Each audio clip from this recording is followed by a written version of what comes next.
And 3, 2, 1. Oke, halo Alto Family. Thank you so much udah balik lagi di podcast kita dari Digital Product. Di Kupas Divisi, aka Kudis kali ini, tadi yang udah aku mention, aku mau ngajak teman-teman dari Digital Product nih, kayak gitu. Karena kemarin kan kita udah tahu nih tentang core product kayak gitu kan. Nah yang ini produk juga tapi namanya beda. Dan apakah isinya akan beda kayak gitu kan. Pasti kita mau tahu dong lebih lanjut kayak gitu kan. Gak bisa nih aku doang yang ngasih tahu, nanti gak dalam lah istilahnya kayak gitu kan. Nah di podcast Kudis kita hari ini aku udah ngundang 3 cowok ganteng. Enggak cowok, laki-laki ganteng karena beda ya cowok sama laki-laki ya. Oke, let's welcome our guest star. Tepuk tangan dulu dong.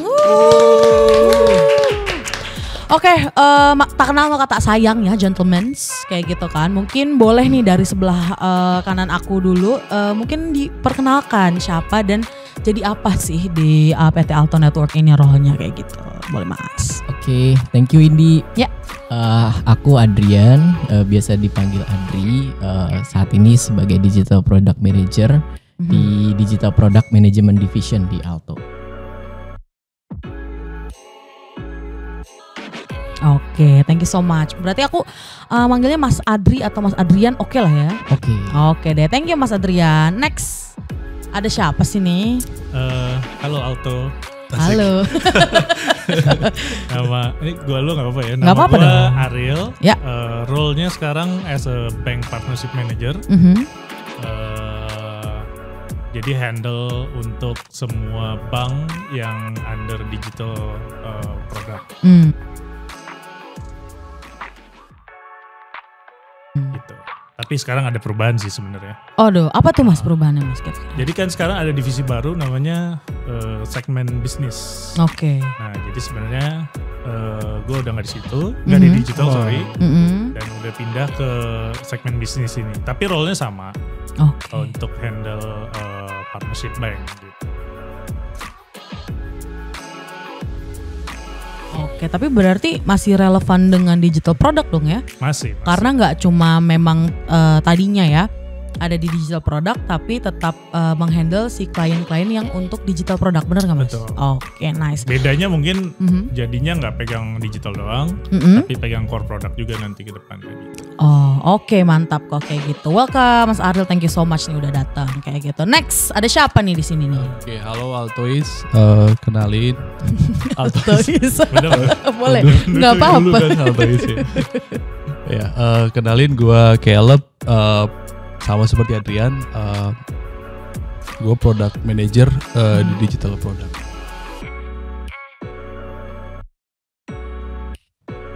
Fokus sih di sisi Alto Pay. Alto Pay. Oke, thank you so much gentlemen udah mau nemenin aku nih di sini untuk podcast Kudis kita hari ini yang sesi digital product kayak gitu ya. Nah, sekarang kan kita anggaplah udah kenal dan udah sayang kayak gitu ya. Mungkin aku lebih pengen nyari tahu tentang digital product ini sekarang kayak gitu.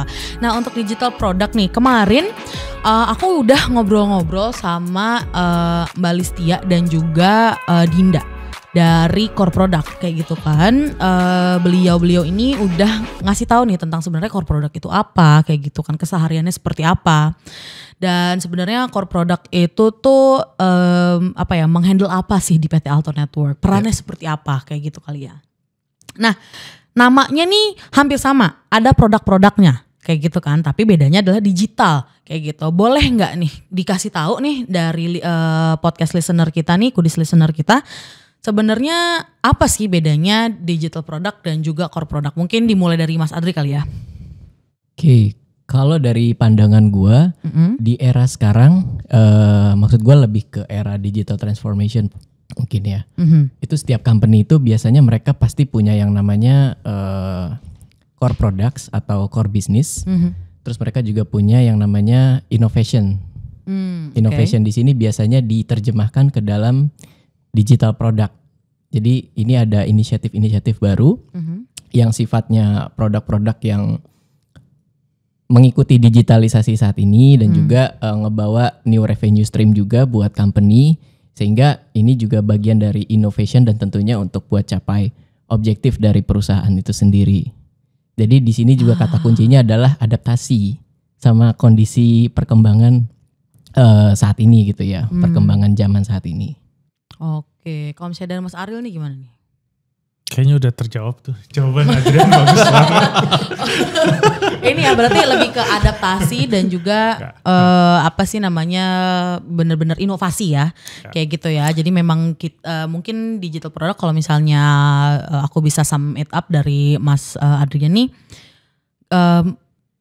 Menambah, correct me if I'm wrong ya, menambah revenue stream tadi gitu ya. Jadi kita nggak berputar hanya di situ-situ aja, kayak gitu ya. Tapi kita juga berinovasi agar dari aspek bisnisnya kita juga bisa tercapai gitu kan goalnya, kayak gitu. Oke. Dikit nambahin aja ya, di era digital sekarang ini, ya hampir semua orang lah, apalagi lagi pandemi sekarang, semua orang mungkin transaksi udah cashless lah ya. Nah itu kalau kita lihat setahun 2 tahun ke belakang kan produk-produk digital khususnya di payment itu banyak banget yang baru. Yang tadinya nggak bisa transaksi online, sekarang bisa. Yang tadinya transfer antar bank to bank aja, sekarang ada transfer VA, ada yang bisa debit langsung. Nah jadi mungkin fungsinya si digital product ini ya itu kita harus menemukan solusi baru terus untuk klien-klien kita. Jadi kita bisa keep up the game lah gitu. Bahkan mungkin kita yang make the game gitu, bukan cuma keep up the game gitu. Oke, jadi kan berarti kalau misalnya making the game nih konsepnya gitu ya, berarti kita dan inovasi gitu ya Mas Adrian ya. Itu berarti lebih ke ini ya. Membuat sesuatu yang nggak ada gitu kan di Indonesia gitu kan, atau menurut aku kan industri kita kan unik kayak gitu kan, jadi nggak banyak nih ada switching company kayak gitu kan di Indonesia ya, kalau nggak salah cuma ada 4. Nah sebenarnya kalau misalnya dibilang kita menginovasikan sesuatu benar-benar baru apa gimana nih, mungkin Mas Kelvin bisa jelasin nih yang nggak ada gitu di Indonesia gitu dan kita menginovasikan itu atau gimana tuh Mas? Ya sebenarnya pendekatannya bukan kita buat something new juga sih, tapi kita istilahnya mengenhance dan memodifikasi menjadi lebih friendly juga ke sisi klien kita gitu. Jadi kan mungkin ini udah tahu kita ada pengembangan untuk debit online ya. Jadi kan yang existing sekarang yang kita punya di sisi core itu kan kita ada debit domestik, di mana kita pakai kartu debit kan, kartu fisik seperti itu. Nah, di sisi produk digital kita punya pengembangan untuk debit online, di mana nanti kita nggak perlu menggunakan kartu fisik. Jadi sama seperti kayak kita melakukan pembayaran online, jadi yang kita gunakan adalah nomor kartunya seperti itu. Oh gitu. Jadi tanpa ada kontak fisik dari kartunya sendiri, ya kan, misalnya siapa tahu kartunya tertukar dan mungkin di touch oleh lebih dari satu orang, ya kan, seperti itu. Betul. Debit online ini sih modelnya hampir sama seperti yang sudah jalan oleh prinsipal asing ya. Tapi kita bikin dengan kearifan lokal gitu. Jadi dengan teknologi dan menggunakan kartu GPN seperti itu. Kearifan lokalnya gimana sih Mas? Maksudnya kearifan lokal maksudnya kita menggunakan kartu GPN, kita menggunakan bin-bin yang ada terdaftar di Indonesia seperti itu. Oke. Ini tuh berarti kayak lebih dibawa gitu ya, idenya itu dibawa gitu ke Indonesia, betul nggak sih? Iya. Dan itu oleh Alto gitu? Iya. Oh wah, keren juga kita ya. Oke. Nah kalau misalnya aku denger nih kayak gitu kan tentang QRIS kayak gitu, karena to be honest aku juga pengguna QRIS sejati nih. Asik. Sebelum lanjut mau gue ralat bacanya Kris. Oh bacanya Kris. Oh iya. Berarti tadinya bahkan aku lebih salah lagi. QRIS aku bacanya kan. Satu-satu gitu ya. Suka ribet anaknya kayak gitu. Soalnya berarti kemarin baca baru Kris. di remind tuh. Oh gitu. Nah, kan sekarang lagi ada forum itu Remind kan. Paspekdi. Oh gitu. Bacanya Kris. Kris guys. Kecuali di Bali. Karena Kris itu ada hubungannya dengan dengan nama-nama ketuhanan ya. Oke. Jadi kalau di Bali boleh QRIS. Oke. Berarti gitu. Kris ya. Oke, Kris. Oke. Nah, aku kepo nih sama Kris nih, karena aku orangnya itu dia tadi pengguna Kris sejati kayak gitu. Pokoknya kalau misalnya udah ada apa ya dibilang bukan barcode ya, apa ya dibilangnya tuh? QR ya. Si QR code-nya itu quick response code. Oke. Thank you Mas. Quick response code. Lebih detail ya. Iya. Dan ada si QR code-nya itu, aku pasti akan minta gitu kan sama tokonya gitu yang aku beli atau restoran yang kayak gitu. Mbak, aku bisa pakai si kris ini enggak kayak gitu. Nah, boleh dijelasin enggak sih sebenarnya itu tuh apakah konsepnya itu sudah ada terus dibawa ke ke Indonesia seperti yang tadi debit online itu. Oh ya, atau iDebit gitu ya bilangnya. Ya. Atau iDebit atau gimana sih Mas, atau di develop memang dari inovasinya itu sendiri apa gimana, boleh dikasih tahu nggak? Atau itu unik tuh Alto, atau itu sebenarnya di gimana sih, ceritain dong mungkin dari Mas Adrian ya.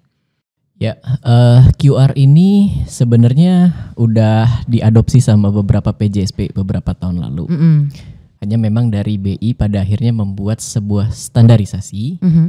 Jadilah ada yang namanya KRIS. Jadi KRIS ini kan basically menyatukan QR dari berbagai PJSP sehingga bisa saling mengadopsi dalam proses pembayarannya. Oke. Berarti bener nggak kalau misalnya aku bilang di standardize?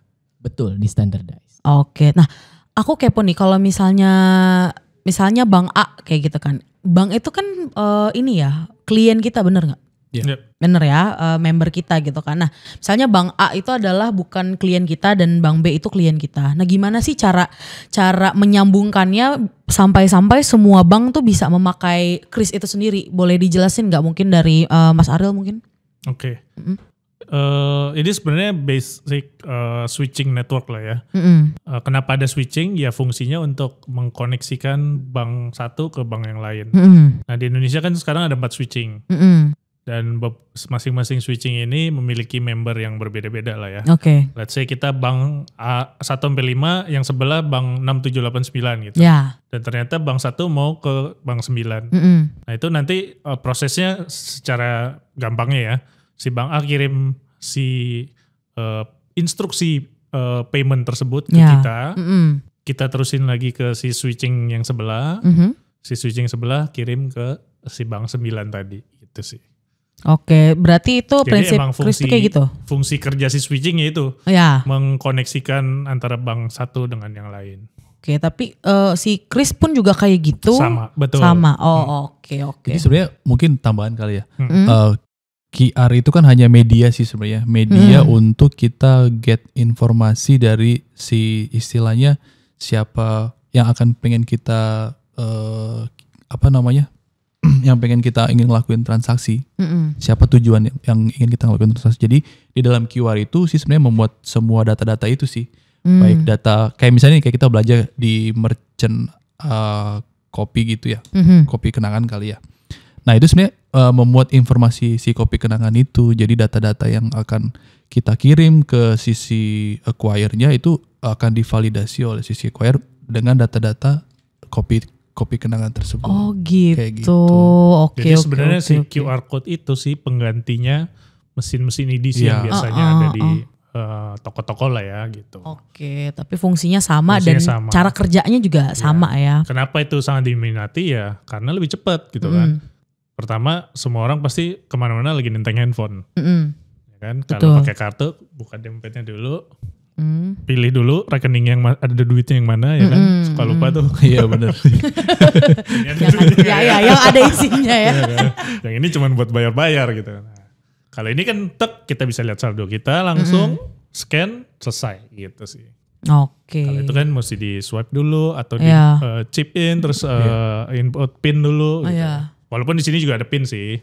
Iya, tapi lebih ini kali ya dalam satu device tuh udah bisa banyak. Bisa ngelakuin semuanya.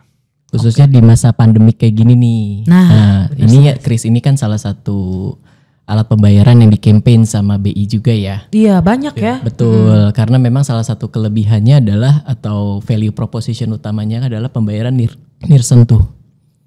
Jadi ini kan menghindari kontak ya atau contactless ya between si customer sama uang kartal atau sama atau sama device yang bukan milik si customer, sehingga customer bisa bertransaksi lewat handphonenya aja.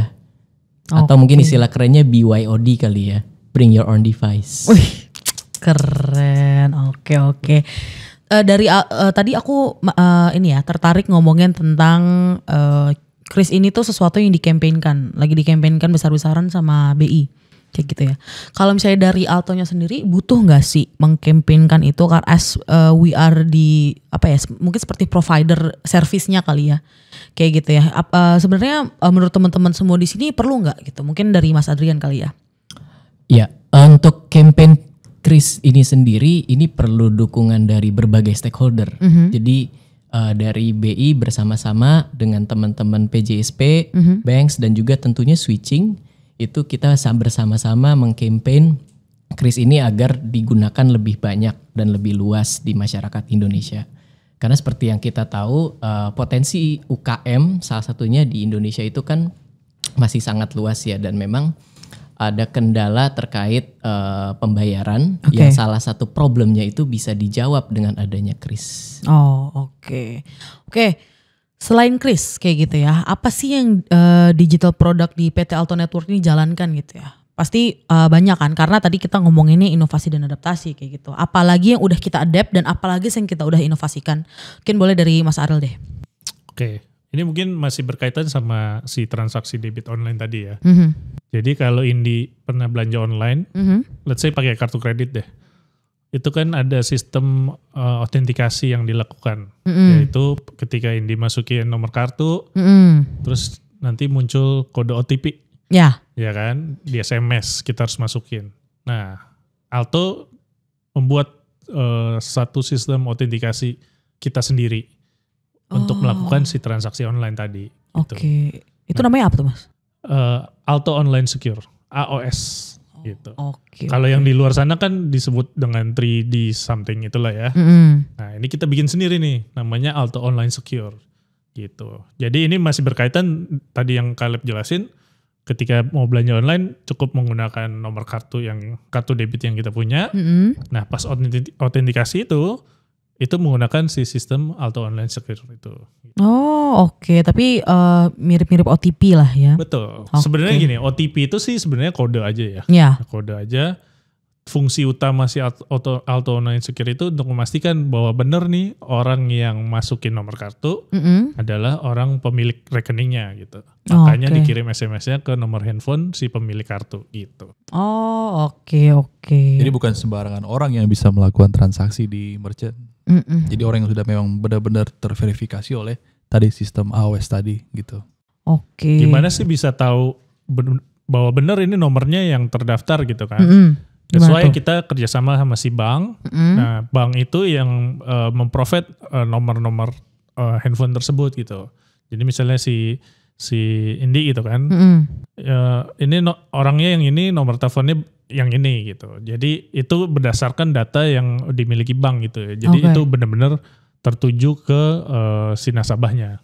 Oh gitu, oke. Sekarang aku mau kepo tentang AltoPay yang tadi Mas Caleb mention. Kayak gitu, apa sih AltoPay itu sebenarnya? Apakah itu juga salah satu dari produknya apa gimana nih? Dan cara kerjanya gimana sih? Iya, AltoPay sih sebenarnya bagian dari tim digital product ya. Jadi AltoPay ini kayak semacam, bilangnya apa ya? Real platform gitu platform ya. Jadi dia platform yang menyediakan service atau layanan untuk mensupport transaksi dari member kita, atau di sini member kita bukan hanya bank, bisa juga non bank untuk bisa melakukan transaksi. Nah di sini transaksinya di AltoPay sendiri yang sudah kita support yaitu transaksi disburse. Disburse itu transfer seperti biasa, kemudian transaksi yang menggunakan virtual account. Kemudian transaksi untuk transaksi biller seperti top up pulsa, PLN, top up e-money dan sebagainya. Kemudian di AltoPay juga kita ada layanan buat QR, layanan buat QR untuk bisa support teman-teman merchant aggregator maupun acquire untuk tersambung dengan sistem Alto kita secara keseluruhan. Kemudian ada service buat cardless withdrawal. Cardless withdrawal. Jadi sebenarnya AltoPay ini semacam gateway yang menghubungkan sisi klien kita dengan sistem core kita. Oh gitu. Sistem core product kita gitu. Jadi dia sebagai gateway, sebagai penyambung. Iya seperti platform ya. Berarti semua itu yang tadi semua produk atau semua layanan yang tadi Mas Kelp udah bilang itu adalah bagian dari AltoPay-nya itu sendiri ya. Jadi AltoPay itu memang si platform untuk gateway-nya itu sendiri. Dan itu bukan hanya yang tadi ada iDebit, ada FDS. FDS itu fraud detection system. Alto juga kita punya itu. Nah, jadi semua itu terkoneksi lewat satu pintu yang kita namain AltoPay. Gitu. Wah keren Alto nih ya. Semakin perkembangan digital, fraudnya juga semakin berkembang. Jadi perlu ada mitigasi. Oh gitu. Oh berarti itu kalau misalnya apa tadi Mas namanya FDS ya. Fraud Detection System. Nah kalau FDS itu sendiri itu cara kerjanya gimana sih? Aku kepo deh. Ya FDS itu dia akan membaca traffic yang anomali sih dari transaksinya. Jadi ketika ada transaksi yang anomali dan tidak sesuai dengan yang sebelum-sebelumnya, jadi dia akan membaca historical data sebelumnya. Kemudian dia akan memberikan informasi alert sih. Oh wow. Contohnya misalnya ini belanja bulanan di salah satu marketplace ya. Udah kebaca nih setiap bulan belanjanya 200 sampai 500 ribu. Tiba-tiba belanja 20 juta. Nah itu udah menjadi trigger di FDS itu. Kenapa tiba-tiba belanja 20 juta? Gitu. Ada alertnya nanti. Nah itu yang di alert siapa dan tindakan selanjutnya itu apa? Nah kalau yang masalah alert itu, jadi nanti yang akan diberikan notifikasi alertnya itu si pengguna kartu tersebut yang tadi. Jadi gini, pada saat kita ngelakuin transaksi menggunakan kartu kita, itu kan kita ada proses autentikasi itu. Nah proses autentikasi ketika sukses, tapi ketika transaksi ini bukan dilakukan oleh pemilik kartu, nah itu sistem FDS ini akan memberikan notifikasi bahwa ini transaksi Anda tidak bisa kami proses karena ada anomali transaksi seperti ini, ada perubahan informasi data yang sebelumnya dengan data yang sekarang tidak match seperti itu. Oh gitu, otomatis ya berarti udah diperiksa. Oke. Dan itu ya kita bisa menjaga customer kita kan dari potensi-potensi orang-orang yang fraudster seperti itu. Tidak baik ya. Iya. Oke deh. Nah sekarang mungkin aku mau kepo nih karena dari tadi kita juga udah ngomongin tentang sesuatu yang ya inovatif gitu ya, yang memang udah digitalize banget nih semuanya kayak gitu kan. Apalagi iya. Correct me if I'm wrong ya bahasanya. Karena aku juga suka ini soalnya suka ngide kayak gitu kan. Nah kalau misalnya nih di Indonesia nih dari industri switching itu sendiri, menurut teman-teman nih dari digital product, apa sih sesuatu yang perlu kita catch up? Apa sih sesuatu yang perlu kita inovasikan lagi atau bawa lagi? Apa yang perlu kita adaptasikan? Mungkin dari Mas Adrian kali ya. Ada nggak nih mungkin harapan-harapan gitu Mas? Aku kayaknya pengen deh kalau di Indonesia Alto mau bawa ini gitu. Oke. Inovasi itu akan selalu ada seiring perkembangan zaman gitu ya. Dan seperti yang gue sampein tadi, dan potensi dari fraudnya itu juga akan selalu ada. Jadi terkait inovasi ini sendiri, itu semua biasanya berawal dari sebuah permasalahan. Sebuah permasalahan yang mungkin belum kepikiran nih solusinya seperti apa.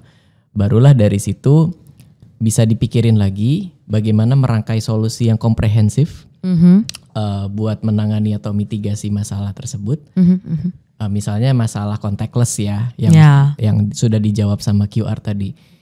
Tidak nutup kemungkinan nanti akan ada problem-problem baru yang kita sadari, tapi pada akhirnya itu menjadi sebuah trigger untuk menciptakan inovasi baru dalam hal pembayaran.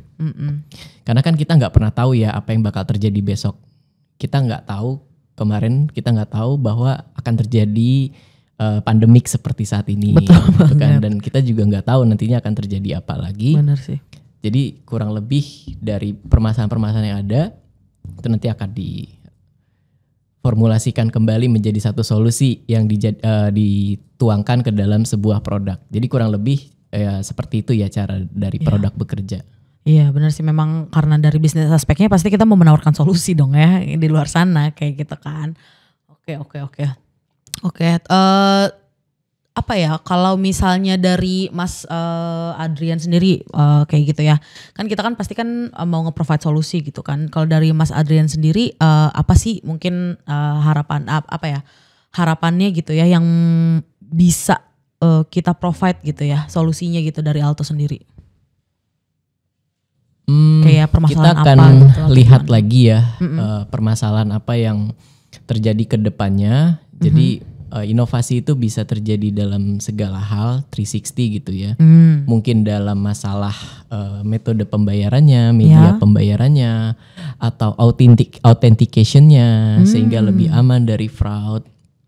Atau mungkin device yang digunakan untuk proses pembayaran itu. Jadi nggak selalu terbatas. Untuk sekarang mungkin banyak menggunakan device gitu ya atau smartphone. Tapi kita nggak akan pernah tahu ke depannya apakah bisa menggunakan device lain, misalnya wearables gitu ya. Ya. Dan prinsipnya tetap contactless sehingga secara experience juga lebih seamless pembayarannya. Lebih smooth juga kali ya. Kalau misalnya karena pandemi gini mungkin lebih higienis juga kali ya, itu juga. Oke. Terus menurut teman-teman semua di sini gitu kan, apa sih yang membuat Alto unik di industri ini gitu daripada yang lainnya gitu kan? Mungkin dari Mas Ariel deh. Yang membuat kita unik ya yang pasti karena kita punya tim digital ya. Goks. Banggain diri. Gak apa-apa. Itu kenang-kenangan dari saya. Boleh. Karena di tim digital ini ya mungkin ya dengerin penjelasan dari teman-teman tadi kan, kita selalu bikin inovasi baru. Jadi nggak cuman the core bisnisnya aja gitu, dan kita selalu mikirin apa sih yang kita bisa bantu nih buat klien-klien kita gitu. Sekarang misalnya mereka udah merasa paymentnya udah lancar-lancar aja, tapi kok misalnya transfernya lama ya gitu. Kita cari solusinya nih, gimana supaya langkah-langkah melakukan transfer itu bisa lebih cepat lagi. Oke. Oke, kalau dari Mas Caleb nih gimana nih? Apa yang menurut Mas Caleb nih bikin kita unik? Ya, mungkin melanjutkan yang tadi dibilang sama Ariel kali ya. Jadi di tim produk kan memang kita sebisa mungkin cari ide-ide baru untuk cari metode pembayaran atau metode metode transaksi yang bisa memudahkan klien kita. Di sini kan klien kita kan tadi bisa sisi acquire itu bisa bank, bisa non bank, ya kan. Kita mencari metode-metode lain sehingga membuat mereka lebih seamless. Ya sesuai dengan visi Alto kali ya, most connected switching ya. Jadi sebisa mungkin kita cari alternatif biar ya itu tadi para stakeholder itu mau connect ke kita gitu. Nah selain itu value add yang kita punya dibandingkan dengan yang lain, kita akan secara infrastruktur kita akan mengarah ke cloud computing ya. Untuk proses dari sisi technicalnya, dan memang harapannya itu akan membuat proses integration dan proses pemrosesan transaksi bisa jadi lebih cepat dibanding yang lain ya. Itu mungkin. Tapi apakah kita benar-benar udah jadi most connected switching company menurut teman-teman? Gimana nih? Dari tim partnershipnya dulu deh. Ya, boleh. Ya benar. Kalau misalnya dari soalnya datanya ini bisa dibilang mendekati lah. Oke. Most connected ini kan karena kita switching bukan berarti kita hanya connect ke bank aja gitu. Dan sekarang memang portfolio kita itu ya banyak nih, bank dan non bank sudah mulai, bahkan non banknya bisa dibilang udah mulai meningkat cukup tajam gitu. Oke. We're heading towards there ya. Kayak gitu ya, karena nggak cuma connecting banks tapi yang non banks juga banyak kayak gitu ya. Oke. Tadi nih balik lagi nih ke pandemi. Kita nggak akan bisa move on deh dari pandemi ini gitu ya. Apapun yang kita bicarakan pasti kita ngomonginnya pasti nggak berubah dari pandemi gitu ya. Tapi yang from what I've heard gitu ya, from little birds out there gitu kan, itu katanya kita kan lebih meningkat nih performanya nih kayak gitu kan. Nah, apakah di pandemi ini itu merubah si perkembangan itu? Apa bahkan karena pandemi jadi kita berkembang atau kayak gimana sih? Menurut teman-teman semua di sini, karena mungkin apakah ada bedanya, karena kan kita tahu kan itu bukan rahasia lagi kali ya, banyak banget nih industri-industri yang istilahnya on the edge kali ya kayak gitu karena pandemi ini. Nah tapi kalau kita tuh gimana sih gitu dari sisi digital products-nya, mungkin dari Mas Adrian deh. Oke, pandemi kalau gue kira bukan satu-satunya faktor yang menjadi pemicu adanya innovation ya. Artinya innovation itu memang perlu adanya semacam katalis. Yeah. Mungkin pandemi ini salah satunya, tapi bukan satu-satunya. Artinya positif sekali ya Mas Adrian. Betul. Di luar pandemi mungkin atau kompetisi, persaingan. Dan juga persaingan untuk menjadi lebih baik gitu ya. Banyak hal yang bisa men-trigger datangnya inovasi tersebut. Dan juga tentunya menjawab permasalahan yang ada gitu ya. Karena seiring berjalan waktu kita akan menemukan masalah-masalah yang belum terpikirkan sebelumnya. Atau mungkin meng-enhance produk yang sudah ada. Jadi secara experience itu there's always room for improvement lah ya. Di situ di-enhance kembali, dikembangkan kembali sehingga bisa ngedeliver better experience buat customer. Oke, tapi ini gak sih maksudnya di in real time gitu ya, sekarang nih itu mempengaruhi Alto banget gak sih? Atau enggak nih Mas? Kalau dari Mas Adrian nih. Ya, in real time ini memberikan dampak yang positif buat Alto dan juga buat practitioner digital bisnis di bisnis lainnya gitu ya, di industri lainnya. Sehingga di sini sebenarnya kuncinya adalah adaptasi. Mungkin ngutip kata-katanya Charles Darwin ya.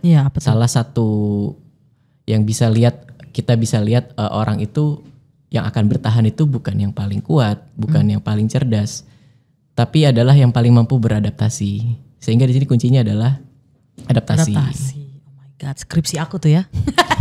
Boleh tepuk tangan gak? Boleh. Bagus banget soalnya. Iya, boleh. Emang keren banget ya. Emang bener sih. Emang penting banget nih untuk beradaptasi ya. Dan kayaknya memang jadinya diekspektasikan nih. Aku gak tahu nih mungkin apakah ini udah dirasakan oleh teman-teman digital product atau belum. Diekspektasikannya justru itu upon you guys kali ya. Untuk selalu berinovasi gitu kan. Untuk selalu mengikuti zaman juga gitu. Oke. Nah sekarang nih, tadi kan aku udah nyinggung sedikit nih untuk tentang ekspektasi teman-teman di sini gitu kan. Pernah nggak sih kalau misalnya nih sebagai pekerja gitu ya, sebagai employee di Alto kayak gitu ya, pernah nggak sih mengalami kesusahan gitu ya, yang berarti yang signifikan banget yang berhubungan dengan digital product ini? Contohnya misalnya kan tadi kan kita menyinggung tentang inovasi gitu ya. Pernah nggak sih se-stuck itu sampai nggak tahu sebenarnya apa sih yang harus dilakukan gitu untuk let's say meng-enhance atau menginovasikan sesuatu yang baru bahkan atau kayak gitu tuh. Apa sih kesusahannya gitu ya dari menjadi seorang member digital product gitu? Mungkin dari Mas Caleb deh. Kan udah 6 tahun nih Mas Caleb kan. Perlu di-mention. Senior. Makanya jangan di-mention di sini dong. Iya keluar Mas, maaf Mas. Ya kalau dari Mas Caleb apa nih? Ya ini maksudnya kesulitan yang kita hadapin ketika proses ini ya. Whole proses sih Mas maksudnya. Whole proses. Saat Mas di-mention lagi nih 6 tahun nih di sini. Iya. Kayak gitu ya. Apa sih kesulitannya gitu sebagai member digital product gitu? Iya. Kesulitannya sih sebenarnya untuk nangkap idea sih pertama sebenarnya. Karena gini, ya walaupun industri kita unik, tapi kan sebenarnya kebutuhan dari klien kita kan beragam ya. Yeah. Nah kita untuk cari kebutuhan yang paling dia butuhkan, ya itu yang paling susah. Karena seperti apa? Karena misalnya kita serve dia dengan satu feature atau satu produk yang kita share ke dia. Nah itu belum tentu bisa langsung dia sesuai dengan ekspektasinya dia. Ya. Dan artinya kita harus menggali lagi idenya, kita harus lebih banyak lagi interaktif dengan sisi klien kita, sehingga kita bisa ya memberikan sesuatu yang benar-benar dia mau, benar-benar yang dia inginkan. Dan itu memang kan butuh waktu, dan butuh effort, dan butuh research dan itu memang benar-benar lumayan menyusahkan dalam tanda kutip ya. Itu yang PR-nya gitu ya. Itu PR sih sebenarnya kalau di digital product gitu. Nah mungkin nyambung ke Mas Ariel nih. Apa sih kebutuhan yang paling difficult, paling sulit atau paling unik untuk dipenuhi gitu ya dari sisi Alto-nya gitu kepada member-membernya Alto itu sendiri? Pernah ketemu nggak yang kayak aduh bisa nggak ya kayak gitu, ini tuh dipenuhi gitu? Kan kalau dari member udah pasti ada. Cuman mungkin yang lebih dari semua tim harus berpartisipasi untuk mikirin adalah gimana solusi yang kita kasih itu bisa dipakai sama semua member, karena every member punya kebutuhan yang beda-beda. Jadi kita misalnya datang ke Caleb maunya celana panjang, Indi maunya celana pendek, dia maunya nggak pakai celana misalnya. Jadi kita harus bisa punya solusi supaya semuanya terima solusinya. Nah itu yang mungkin yang berat di situ sih kalau dari sisi yang kaitannya sama member ya. Oke. Berarti bukan sulit untuk memenuhi kebutuhan atau solusi dari si member A, tapi gimana caranya solusi yang ini tuh bisa dipakai semua dan diadaptasikan semua gitu ke member-membernya. Oke. Nah kalau misalnya dari Mas Adrian sendiri apa sih kayak bukan suka duka sih, dukanya doang. Kesulitannya nih selama ini udah berapa 6 bulan gitu ya di sini. Sebelumnya kalau misalnya Mas Adrian tuh kerjanya di industri apa? Aku punya background di telco, e-commerce, tapi basically secara role semua di digital. Oh gitu. Nah kalau misalnya bedanya nih sama di digital product di Alto tuh apa gitu, dan mungkin beda dan keunikannya, kesulitannya, kemudahannya gitu-gitu tuh apa tuh? Mungkin sharing dikit dari experience sebelumnya. Kalau di telco itu kita sebagai salah satu penyedia layanan telekomunikasi ya, mengikuti zaman kondisi saat ini di mana orang sudah banyak menggunakan mobile internet. Ya. Mobile internet itu relate-nya ke produknya adalah data package. Nah di situ tentunya akan banyak inovasi yang datang dari data package tersebut. Misalnya dari kontennya, nggak melulu kuota, tapi juga mungkin value added service yang diberikan, lalu juga konten, dan juga tentunya dari sisi keamanan ya. Artinya ada kondisi-kondisi atau FAQ atau TNC tertentu di mana pelanggan merasa aman menggunakannya. Nah kalau e-commerce mungkin lebih kepada platform orang yang biasa pakai untuk belanja kebutuhan sehari-hari. Di situ kalau untuk produk digitalnya tentunya ngembangin layanan yang lebih banyak ke arah payment point online banking ya, atau biller ya. Jadi orang bisa bayar tagihan listrik atau mungkin bayar BPJS atau mungkin mau beli pulsa atau mungkin mau bayar tagihan lainnya, itu semua bisa di-enable di e-commerce. Ya kalau di Alto kan tentunya sebagai switching company kita mensupport klien dari banks ataupun PJSP untuk enable digital products yang sudah di-initiate dari sisi Alto, dan tentunya kita ngebawa experience yang baik ke pelanggan. Oke.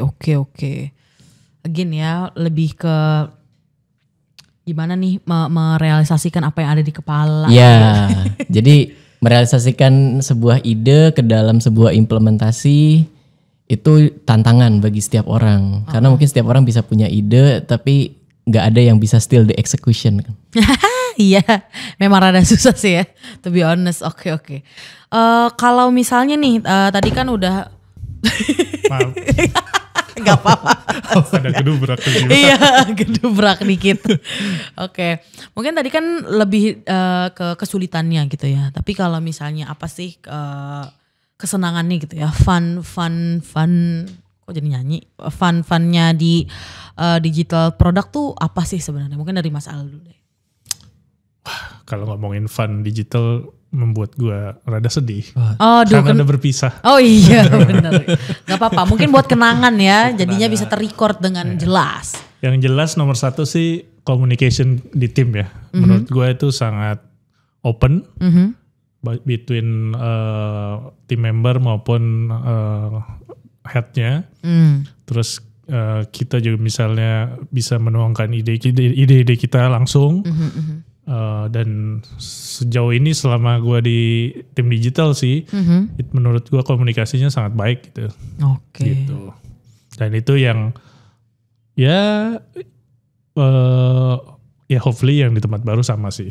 Oke. Mudah-mudahan bisa. Butuh tisu apa gimana nih Mas? Oke, mungkin bisa dibawa ya, hopefully gitu ya dari kebiasaan-kebiasaan baiknya. Oke, kalau dari Mas Caleb apa nih? Fun momennya gitu yang di cherish banget nih. Ya mungkin hampir sama sih ya dengan Ariel. Jadi di kita di digital product itu komunikasinya itu benar-benar open. Idea itu bisa datang dari up to down maupun dari bottom to up ya. Dari kami bisa ke atasan maupun sebaliknya. Dan selain itu timnya juga solid, kita saling bantu, saling support. Let's say misalnya Adrian butuh apa, Ariel siap cover. Dari saya juga siap share knowledge misalnya atau something sebaliknya. Kemudian ya kita waktu sebelum pandemi sering ini ya bareng-bareng ya istilahnya nongkrong bareng. Weekend hangout. Oke, ada ya. Oh, pas weekend justru ya. Oke. Jadi benar-benar kita Jumat sih bukan weekend. Mau weekend ya. Iya. Jadi benar-benar kita solid sih dan ya kita saling support. Selain itu mungkin di digital product ide-ide baru yang kita share juga itu nggak langsung mentah, tapi kita analisa bareng-bareng, kerjain bareng-bareng seperti itu. Dan nanti akan pilih mana yang akan kita kerjain dan akan kita rilis seperti itu. Oke, kalau dari Mas Adrian apa nih most cherished momennya nih? Kan baru 6 bulan nih kayak gitu. Tapi aku yakin pasti udah ada kayak gitu. Menurut Masnya apa nih? Ya, cherished momennya adalah di setiap kesulitan yang kita alami atau yang kita hadapi. Itu selalu ada room bahwa kita believe bahwa bisa ngelewatin itu semua gitu ya. Ya mungkin kayak yang di-mention sama Caleb tadi, kita semua saling support, saling cover juga kalau ada kesulitan. Dan tentunya gimana kita bisa membawa sebuah kesulitan ataupun tantangan menjadi sebuah opportunity. Kuncinya itu. Oke, ini dari tadi ini ya benar-benar nge-mention tentang tim gitu ya. Aku jadi terharu guys. Kayak gitu kan, jadi emang membuktikan bahwa emang the team is very solid kayak gitu ya. The team is very supportive as well kayak gitu ya. Nah selain timnya, aku mau tahu nih kalau drama-dramanya tuh pernah dapat drama apa sih selama di digital product, apa between the team gitu ya, to make it more solid justru, karena kan ada tuh yang bilang ya kalau misalnya berantem sama kakak sendiri pas udah baikan jadinya makin solid kayak gitu kan. Apakah itu terjadi atau justru malah sama member atau malah sama apalah pas project sama timnya jadi huru hara apa kayak gimana nih? Boleh dijelasin nggak, mungkin dari Mas Caleb dulu deh. Ya kalau sesama tim produk sih enggak ya. Kita lebih solid dan saling support. Paling kalau kayak di sisi kami ya, terutama di bagian product team, product manager, paling yang jadi concern itu ya ketika kita koordinasi dengan semua stakeholder. Nah stakeholder di sini sebenarnya bukan cuman eksternal, ini bisa juga internal untuk divisi-divisi lain. Nah, dimana ya pasti akan ada selalu perdebatan dan negosiasi di situ. Nah, pada saat proses negosiasi ya itu kadang belum tentu apa yang kita inginkan itu bisa direalisasikan dengan divisi-divisi lain. Begitu juga sebaliknya, sehingga itu akan ada conversation yang lumayan ini ya, yang lumayan bombastis ya, dramatis. Okay. Tapi memang ya endingnya sih selama yang kita selama yang kita perjuangkan itu memang sesuai dengan inline dengan visi Alto dan memang memberikan impact yang bagus juga buat Alto, biasa sih akhirnya teman-teman yang lain juga akan oke, kita akan cari titik tengah yang pas seperti apa, seperti itu sih. Cuman ya itu sebelum ke situ harus ada dramanya dulu.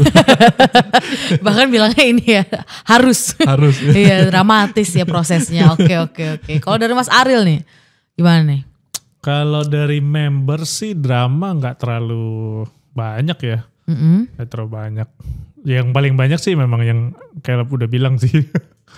Ya, jadi ada biasanya untuk mencapai suatu goal yang kita mau, ya pasti kan ada yang ngerem untuk jagain, yang lihat dari sisi lain lah ya. Nah ya sebenarnya memang itu dibutuhkan gitu, tapi benar untuk mencapai situ ya biasanya ada dramanya dulu gitu. Tapi kalau dari sisi member sih, so far, maksudnya kalau member itu kan karena kita memberikan service kepada klien kita, jadi yang udah ada tanda-tanda kayaknya bakal drama ini, kita harus stop dulu nih. Jadi maksudnya kalau dari pengalaman gue sih, jadi we have to give the solution immediately gitu. Jadi jangan sampai ada drama, kita udah kasih solusi. Menjadi preventif, iya keren banget Pak. Oke, kita boleh tepuk tangan lagi. Oke, berarti memang lebih ke preventif ya kalau misalnya masalah partner, karena bisa di forecast kalau misalnya kalau ada drama. Oke, kalau misalnya dari Mas Adri gimana nih? Oke, kalau dari gue mungkin lebih ke managing expectation ya. Baik itu dari eksternal maupun internal.